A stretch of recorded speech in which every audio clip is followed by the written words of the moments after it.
ಎಲ್ಲರಿಗೂ ಯೂಟ್ಯೂಬ್ ಚಾನಲ್ಗೆ ಸ್ವಾಗತ. ಈ ಒಂದು ವಿಡಿಯೋದಲ್ಲಿ ನಾವು 10ನೇ ತರಗತಿ ತೃತೀಯ ಭಾಷೆ ಕನ್ನಡ ಪಾಠ 3 ಕೊಡಗಿನ ಗೌರಮ್ಮ ಈ ಪಾಠದ ಪ್ರಶ್ನೋತ್ತರಗಳನ್ನು ನೋಡೋಣ. ಪದಗಳ ಅರ್ಥ: ಅನಾವರಣ ಮರೆಯನ್ನು ಸರಿಸುವುದು, ಮುಚ್ಚಿದ್ದನ್ನು ಪ್ರಕಟಿಸುವುದು, ಅಪರಿಮಿತ ಮಿತಿಯಿಲ್ಲದ, ಆವಕ್ಕಾಗೂ ಆಶ್ಚರ್ಯಪಡು, ಮಾತಿಲ್ಲವಾಗು, ಆಹ್ಲಾದ ಸಂತೋಷ ಆನಂದ, ದ್ಯೋತಕ ಸಂಕೇತ, ನಿರಂತರ ಎಡೆಬಿಡದ ಸತತವಾದ, ಪರಿಜ್ಞಾನ ಸೂಕ್ಷ್ಮವಾದ ಜ್ಞಾನ, ಮೊಕ್ಕಾಂ ತಾತ್ಕಾಲಿಕವಾಗಿ ನೆಲೆ ನಿಲ್ಲು, ಸಂಕೋಲೆ ಬೇಡಿ ಕೋಳ ಬಂಧನ, ಸಂವೇದನ ವಿಶಿಷ್ಟ ಅನುಭವ ಮತ್ತು ಚಿಂತನೆಯುಳ್ಳ, ಶ್ರೇಣಿ ಸಾಲು, ಪಂಕ್ತಿ ಗುಂಪು ಸಮೂಹ.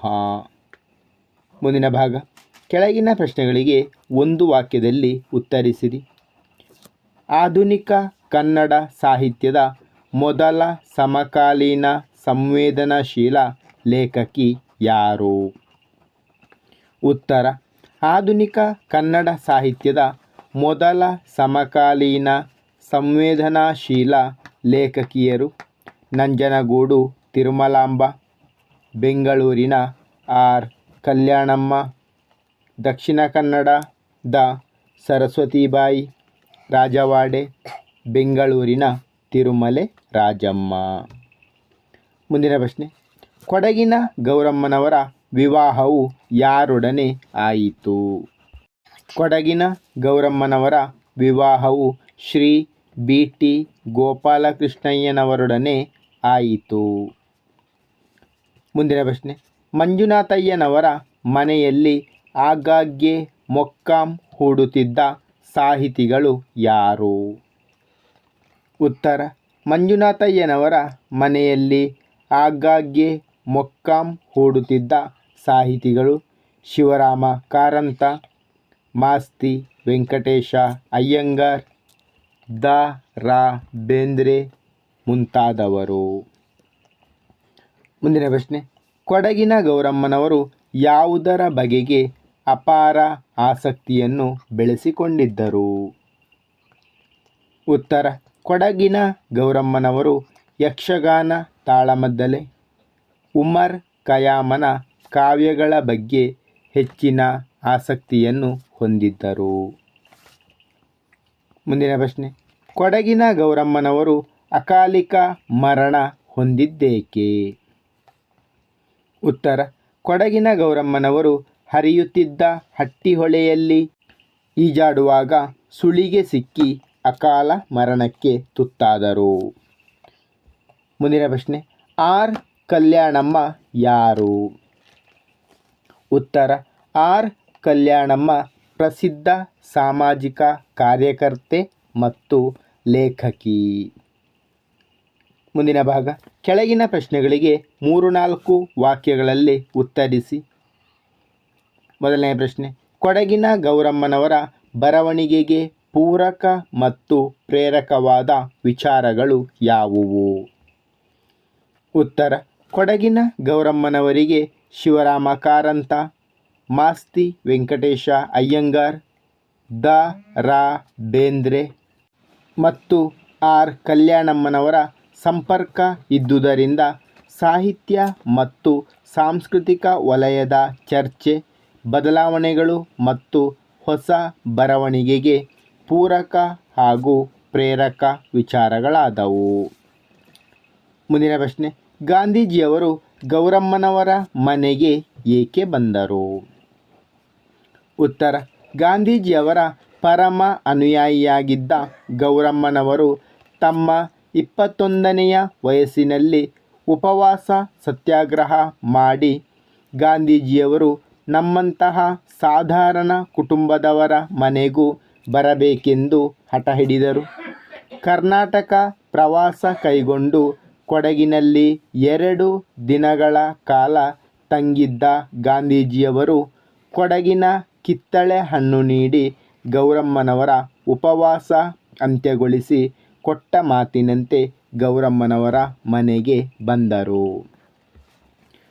ಮುಂದಿನ ಪ್ರಶ್ನೆ, ಕೊಡಗಿನ ಗೌರಮ್ಮನವರು ಸ್ವಾತಂತ್ರ್ಯ ಚಳುವಳಿಯಲ್ಲಿ ತಮ್ಮನ್ನು ಹೇಗೆ ತೊಡಗಿಸಿಕೊಂಡರು?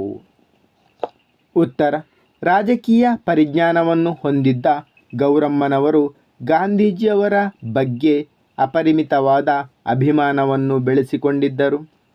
ಸ್ವಾತಂತ್ರ್ಯ ಚಳುವಳಿಯಲ್ಲಿ ತೀವ್ರವಾದ ಆಸಕ್ತಿಯನ್ನು ಹೊಂದಿದ ಇವರು ಖಾದಿ ಬಟ್ಟೆಗಳನ್ನು ಧರಿಸುತ್ತಿದ್ದರು. ಗಾಂಧೀಜಿಯವರ ಸ್ವಾತಂತ್ರ್ಯ ಸಂಗ್ರಾಮ ಮತ್ತು ಹರಿಜನೋದ್ಧಾರ ಸಂಬಂಧ ನಿಧಿಗೆ ತನ್ನ ಕೊರಳಿನ ಮಂಗಳಸೂತ್ರ, ಕಿವಿಯ ಓಲೆ ಮತ್ತು ಮೂಗುಬೊಟ್ಟಿನ ಹೊರತಾಗಿ ಉಳಿದೆಲ್ಲ ಒಡವೆಗಳನ್ನು ನೀಡಿದರು. ಹೀಗೆ ಕೊಡಗಿನ ಗೌರಮ್ಮನವರು ಸ್ವತಂತ್ರ ಚಳುವಳಿಯಲ್ಲಿ ತಮ್ಮನ್ನು ತೊಡಗಿಸಿಕೊಂಡರು. ಮುಂದಿನ ಪ್ರಶ್ನೆ, ಗಾಂಧೀಜಿಯವರು ಅವಾಕ್ಕಾಗಲು ಕಾರಣವೇನು? ಉತ್ತರ, ಗೌರಮ್ಮನವರು ಗಾಂಧೀಜಿಯವರ ಪರಮ ಅನುಯಾಯಿಯಾಗಿದ್ದರು. ಸ್ವಾತಂತ್ರ್ಯ ಚಳುವಳಿಯಲ್ಲಿ ಖಾದಿ ಬಟ್ಟೆ ಧರಿಸಿ ಸಕ್ರಿಯವಾಗಿ ಭಾಗವಹಿಸಿದ್ದರು. ತಮ್ಮ 21ನೆಯ ವಯಸ್ಸಿನಲ್ಲಿ ಉಪವಾಸ ಸತ್ಯಾಗ್ರಹ ಕೈಗೊಂಡು ಗಾಂಧೀಜಿಯವರು ತಮ್ಮಂತಹ ಸಾಧಾರಣ ಕುಟುಂಬದವರ ಮನೆಗೂ ಬರಬೇಕೆಂದು ಕೇಳಿದಾಗ ಗಾಂಧೀಜಿ ಗೌರಮ್ಮನವರ ಉಪವಾಸ ಸತ್ಯಾಗ್ರಹವನ್ನು ಕಿತ್ತಳೆ ಹಣ್ಣು ಕೊಡುವುದರ ಮೂಲಕ ಅಂತ್ಯಗೊಳಿಸಿ ಗೌರಮ್ಮನವರ ಮನೆಗೆ ಹೋದರು. ಮುಂದಿನ ಪ್ರಶ್ನೆ, ಕೊಡಗಿನ ಗೌರಮ್ಮನವರ ಬರವಣಿಗೆಯಲ್ಲಿ ಕಂಡುಬರುವ ಪ್ರಮುಖ ವಿಚಾರಗಳಾವುವು? ಉತ್ತರ, ಗೌರಮ್ಮನವರು ಸುತ್ತಮುತ್ತಲಿನ ಬದುಕಿನಲ್ಲಿ ಕಂಡು ಕೇಳಿದ ಘಟನೆಗಳು ಮತ್ತು ಅವುಗಳ ಅನುಭವದ ಹಿನ್ನೆಲೆಯಲ್ಲಿ ಮಹಿಳಾ ಲೋಕದ ಕನಸುಗಳ ಆದರ್ಶಗಳ ಚಿತ್ರಣವನ್ನು ತಮ್ಮ ಕಥೆಗಳಲ್ಲಿ ನೀಡಲು ಪ್ರಯತ್ನಿಸಿದರು. ಮುಂದಿನ ಭಾಗ, ಕೆಳಗಿನ ಪ್ರಶ್ನೆಗಳಿಗೆ 8-10 ವಾಕ್ಯಗಳಲ್ಲಿ ಉತ್ತರಿಸಿರಿ. ಮೊದಲನೇ ಪ್ರಶ್ನೆ, ಗಾಂಧೀಜಿಯವರು ಕೊಡಗಿನಲ್ಲಿ ತಂಗಿದ್ದಾಗ ನಡೆದ ಸಂಗತಿಗಳನ್ನು ಕುರಿತು ಬರೆಯಿರಿ.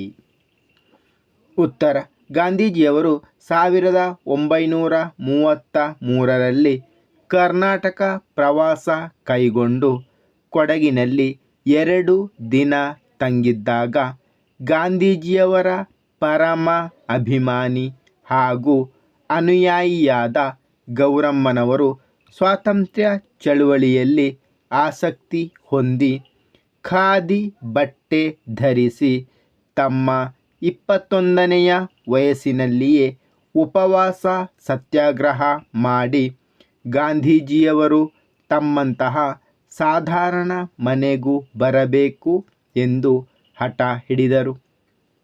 ಗಾಂಧೀಜಿಯವರು ಬಂದು ಗೌರಮ್ಮನವರಿಗೆ ಕಿತ್ತಳೆ ಹಣ್ಣು ನೀಡಿ ಉಪವಾಸ ಅಂತ್ಯಗೊಳಿಸಿದರು.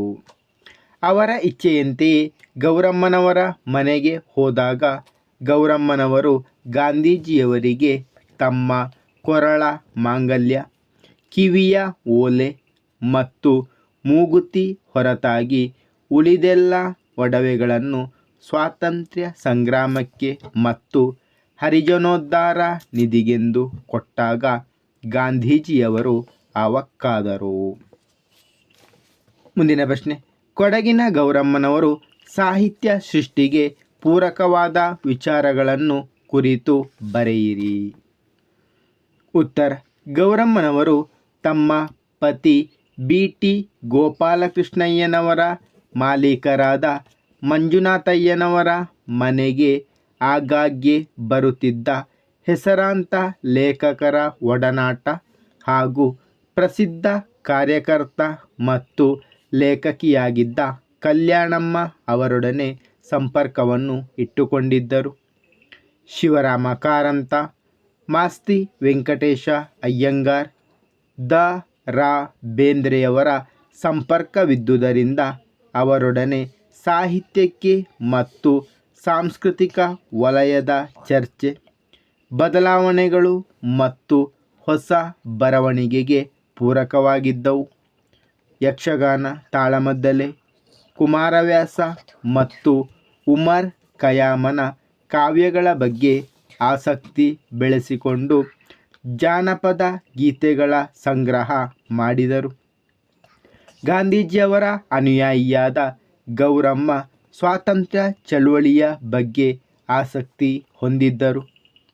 ಗೌರಮ್ಮ ಸುತ್ತಮುತ್ತಲಿನ ಬದುಕಿನಲ್ಲಿ ಕಂಡು ಕೇಳಿದ ಘಟನೆಗಳು ಮತ್ತು ಅವುಗಳ ಅನುಭವದ ಹಿನ್ನೆಲೆಯಲ್ಲಿ ಮಹಿಳಾ ಲೋಕದ ಕನಸುಗಳ, ಆದರ್ಶಗಳ ಚಿತ್ರಣವು ಇವರ ಬರವಣಿಗೆಗೆ ಪೂರಕವಾಗಿದ್ದವು. ಅವರ 21 ಕಥೆಗಳಲ್ಲಿಯೂ ಎಲ್ಲ ಮಾನವ ಜೀವಿಗಳ ಸ್ವಾತಂತ್ರ್ಯ, ಸದಭಿರುಚಿ ಹಾಗೂ ಮನದಾಳದ ಅನಿಸಿಕೆಗಳಿಗೆ ಪೂರಕವಾಗಿ ನಿಲ್ಲಬಲ್ಲ ಹೊಸ ಸಮಾಜವೊಂದರ ನಿರ್ಮಾಣದ ಶಕ್ತಿ ಇರುವುದು ಪ್ರತಿಬಿಂಬಿತವಾಗಿದೆ.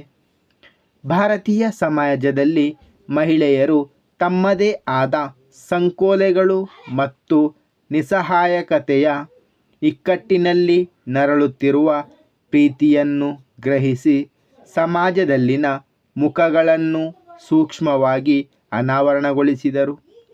ಇವೆಲ್ಲವೂ ಕೊಡಗಿನ ಗೌರಮ್ಮನವರ ಸಾಹಿತ್ಯ ಸೃಷ್ಟಿಗೆ ಪೂರಕವಾದ ವಿಚಾರಗಳಾಗಿವೆ.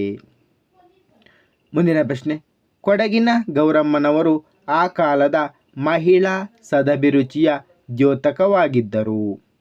ಈ ಹೇಳಿಕೆಯನ್ನು ಸಮರ್ಥಿಸಿರಿ. ಉತ್ತರ: ಗೌರಮ್ಮನವರು ಸುತ್ತಮುತ್ತಲಿನ ಬದುಕಿನಲ್ಲಿ ಕಂಡು ಕೇಳಿದ ಘಟನೆಗಳು ಮತ್ತು ಅವುಗಳ ಅನುಭವದ ಹಿನ್ನೆಲೆಯಲ್ಲಿ ಮಹಿಳಾ ಲೋಕದ ಕನಸುಗಳ, ಆದರ್ಶಗಳ ಚಿತ್ರಣವನ್ನು ತಮ್ಮ ಕಥೆಗಳಲ್ಲಿ ನೀಡಲು ಪ್ರಯತ್ನಿಸಿದರು. ಇವರ ಕಥೆಗಳಲ್ಲಿ ಮಾನವ ಜೀವಿಯ ಸ್ವಾತಂತ್ರ್ಯ, ಸದಭಿರುಚಿ ಹಾಗೂ ಮನದಾಳದ ಅನಿಸಿಕೆಗಳಿಗೆ ಪೂರಕವಾಗಿ ಹೊಸ ಸಮಾಜದ ನಿರ್ಮಾಣದ ಪ್ರತಿಬಿಂಬಿತವಾಗಿದೆ. ಆರೋಗ್ಯಕರ ನಿಲುವಿನ ಮನೋಧರ್ಮದ ಮಾನವೀಯ ವಿಚಾರಗಳಲ್ಲಿ ಹೆಚ್ಚಿನ ಆಸಕ್ತಿ ಹೊಂದಿದ್ದು, ಭಾರತೀಯ ಸಮಾಜದಲ್ಲಿ ಮಹಿಳೆಯರು ತಮ್ಮದೇ ಆದ ಸಂಕೋಲೆಗಳು ಮತ್ತು ನಿಸ್ಸಹಾಯಕತೆಯ ಇಕ್ಕಟ್ಟಿನಲ್ಲಿ ನರಳುತ್ತಿರುವ ರೀತಿಯನ್ನು ಗ್ರಹಿಸಿ ಸಮಾಜದಲ್ಲಿನ ಕ್ರೌರ್ಯದ ನಾನಾ ಮುಖಗಳ ಸೂಕ್ಷ್ಮವಾದ ಅನಾವರಣವನ್ನು ತಮ್ಮ ಕಥೆಗಳಲ್ಲಿ ಮಾಡಿದರು. ಬದುಕಿನ ಬಗ್ಗೆ ಕಾಳಜಿಗಳನ್ನು ಹೊಂದಿದ್ದ ಗೌರಮ್ಮ ಆ ಕಾಲದ ಮಹಿಳಾ ಸದಭಿರುಚಿಯ ದ್ಯೋತಕವಾಗಿದ್ದರು. ಮುಂದಿನ ಪ್ರಶ್ನೆ, ಕೆಳಗಿನ ಅಪೂರ್ಣ ವಾಕ್ಯಗಳ ಮುಂದೆ ಕೊಟ್ಟಿರುವ ಸ್ಥಳದಲ್ಲಿ ಆ ವಾಕ್ಯಗಳಿಗೆ ಸಂಬಂಧಿಸಿದ ಹೆಸರನ್ನು ಬರೆದು ಪೂರ್ಣಗೊಳಿಸಿರಿ. ಕೊಡಗಿನ ಗೌರಮ್ಮನವರು ಬರೆದ ಮೊದಲ ಕಥೆಯ ಹೆಸರು ಡ್ಯಾಶ್. ಉತ್ತರ: ಪುನರ್ವಿವಾಹ. ಎರಡನೇ ವಾಕ್ಯ, ಕೊಡಗಿನ ಗೌರಮ್ಮನವರ ತಾಯಿಯ ಹೆಸರು ಡ್ಯಾಶ್. ಉತ್ತರ: ನಂಜಕ್ಕ. ಮುಂದಿನ ಪ್ರಶ್ನೆ, ಕೊಡಗಿನ ಗೌರಮ್ಮನವರ ತಂದೆಯ ಹೆಸರು ಡ್ಯಾಶ್. ಉತ್ತರ: ಎನ್.ಎಸ್. ರಾಮಯ್ಯ. ಮುಂದಿನ ವಾಕ್ಯ, ಕೊಡಗಿನ ಗೌರಮ್ಮನವರ ಪತಿಯ ಹೆಸರು ಡ್ಯಾಶ್. ಉತ್ತರ: ಶ್ರೀ ಬಿ.ಟಿ. ಗೋಪಾಲಕೃಷ್ಣಯ್ಯ. ಮುಂದಿನ ವಾಕ್ಯ, ಕೊಡಗಿನ ಗೌರಮ್ಮನವರು ಅಕಾಲ ಮರಣಕ್ಕೆ ಗುರಿಯಾಗುವಂತೆ ಮಾಡಿದ ಹೊಳೆಯ ಹೆಸರು ಡ್ಯಾಶ್. ಉತ್ತರ: ಹಟ್ಟಿಹೊಳೆ. ಮುಂದಿನ ವಾಕ್ಯ, ಕೊಡಗಿನ ಗೌರಮ್ಮನವರ ಪೂರ್ವಜರ ಸೀಮೆಯ ಹೆಸರು ಡ್ಯಾಶ್. ಉತ್ತರ: ವಿಟ್ಲ. ಮುಂದಿನ ಭಾಗ, ಭಾಷಾಭ್ಯಾಸ. ಕೆಳಗಿನ ಪದಗಳಿಗೆ ವಿರುದ್ಧಾರ್ಥಕ ಪದವನ್ನು ಬರೆಯಿರಿ. ನಿರಾಡಂಬರ, ಆಡಂಬರ. ಸ್ವಾತಂತ್ರ್ಯ, ಪರಾತಂತ್ರ್ಯ, ಗಟ್ಟಿತನ, ಹೇಡಿತನ, ಆಸಕ್ತಿ, ನಿರಾಸಕ್ತಿ, ಅಪರಿಮಿತ, ಪರಿಮಿತ. ಮುಂದಿನ ಭಾಗ, ಕೆಳಗಿನ ಪದಗಳನ್ನು ಬಿಡಿಸಿ ಬರೆದು ಸಂಧಿಯನ್ನು ಹೆಸರಿಸಿರಿ. ಮಹಾತ್ಮ, ಮಹಾ ಪ್ಲಸ್ ಆತ್ಮ ಸವರ್ಣ ದೀರ್ಘ ಸಂಧಿ. ಪರಿಜ್ಞಾನವನ್ನು, ಪರಿಜ್ಞಾನ ಪ್ಲಸ್ ಅನ್ನು ಆಗಮ ಸಂಧಿ. ಹರಿಜನೋದ್ಧಾರ, ಹರಿಜನ ಪ್ಲಸ್ ಉದ್ಧಾರ ಗುಣ ಸಂಧಿ. ಸದಭಿರುಚಿ, ಸತ್ ಪ್ಲಸ್ ಅಭಿರುಚಿ ಜಸ್ತ್ವ ಸಂಧಿ. ಸತ್ಯಾಗ್ರಹ, ಸತ್ಯ ಪ್ಲಸ್ ಆಗ್ರಹ ಎಣ್ ಸಂಧಿ. ನವೋದಯ, ನವ ಪ್ಲಸ್ ಉದಯ ಗುಣ ಸಂಧಿ. ಜಾತ್ಯತೀತ, ಜಾತಿ ಪ್ಲಸ್ ಅತೀತ ಎಣ್ ಸಂಧಿ. ಮುಂದಿನ ಭಾಗ, ಕೆಳಗಿನ ತತ್ಸಮಗಳಿಗೆ ತದ್ಭವಗಳನ್ನು ಬರೆಯಿರಿ. ಕವಿ, ಕಬ್ಬಿಗ. ಕಾವ್ಯ, ಕಬ್ಬ. ವರ್ಷ, ವರುಷ. ಶ್ರೇಣಿ, ಸೇನಿ. ಧನ್ಯವಾದಗಳು. ಇಷ್ಟವಾದರೆ ಲೈಕ್ ಮಾಡಿ, ಶೇರ್ ಮಾಡಿ. ಹೆಚ್ಚಿನ ವಿಡಿಯೋಗಳಿಗಾಗಿ ಚಾನಲನ್ನು ಉಚಿತವಾಗಿ ಸಬ್ಸ್ಕ್ರೈಬ್ ಮಾಡಿ.